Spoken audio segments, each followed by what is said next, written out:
pourrez lire, Monsieur Béchu. Donc, encore merci, hein, Jean-Marc, très sincèrement. Tout à l'heure, vous nous aviez demandé, Jean-Marc, s'il y avait, Monsieur Verschère, s'il y avait d'autres candidats. Je n'ai pas pris la parole pour dire que nous n'en avions pas, mais je me permets de le dire parce que pour moi, ce qui importe, c'est qu'on respecte la démocratie des urnes. La démocratie des urnes, elle a parlé. Nous respectons le vote des Angevins. Il n'y a pas de raison, il n'y avait pas de raison dans ce cadre-là de déposer de candidature et n'y voyez aucune comparaison avec quelque chose qui pourrait se passer ailleurs. Voilà. J'ai hésité à prendre la parole ce soir, monsieur le maire, puisque votre retour, finalement, c'est un non-événement. Un non-événement, nous savions que vous alliez revenir et que votre départ à Paris n'était qu'une parenthèse dans un gouvernement qui, malheureusement, a désenchanté la France.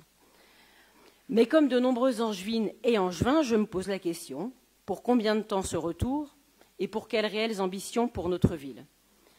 Alors votre retour, on l'a bien noté, a été largement anticipé, avec depuis quelques jours une campagne de matraquage dans les rues d'Angers sur les fameux 10 ans.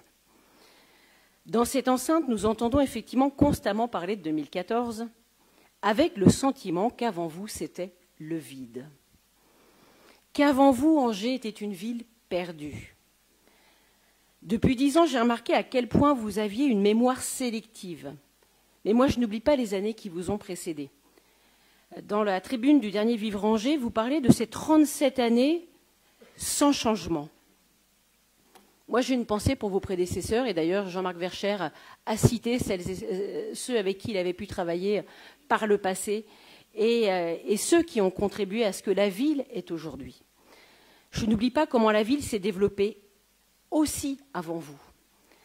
Et je ne citerai que ceux que j'ai connus, bien sûr, Jean Meunier, Jean-Claude Antonini, Frédéric Béatz.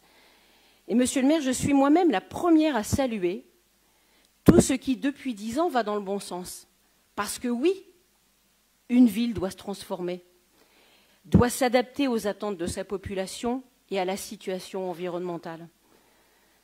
Alors je vous souhaite un bon retour, monsieur le maire, mais je le redis, vous nous aurez toujours sur votre route quand nous aurons des désaccords sur les projets qui ne vont pas dans le sens que nous défendons, les projets que vous soutiendrez, ou alors quand vous retirerez des moyens à certains projets, à des projets éducatifs, sociaux, dans les quartiers, sportifs, nous serons là pour vous alerter quand vous ne comprendrez pas l'urgence d'une politique de logement beaucoup plus offensive, ou quand vous maintiendrez certains projets anachroniques, je ne le cite pas, ou quand la situation financière de la ville continuera de se dégrader. Et d'ailleurs, comment ne pas faire de parallèle entre la situation du département quand vous l'avez quitté et comment ne pas s'inquiéter aussi au regard de la situation financière de l'État et de l'impact probable sur les collectivités territoriales.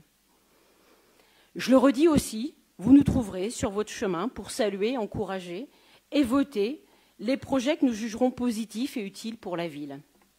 Et j'espère qu'ils seront nombreux parce qu'il y va de l'intérêt de la ville et de l'intérêt des Angevins. Alors pour terminer, nous avons appris dans la presse, même s'il y a beaucoup de suspense sur ce qui va se passer dans les minutes qui viennent, qu'après, enfin, après 4 ans de mandat, vous reveniez sur ce choix qui consistait à avoir été élu avec une femme en 2e position sur votre liste, mais avoir considéré qu'il vous fallait un homme comme premier adjoint, et quelles que soient les qualités de Jean-Marc Verschère, que je viens de saluer, eh bien, enfin, vous avez mis le temps, on y est, et mieux vaut tard que jamais. Merci.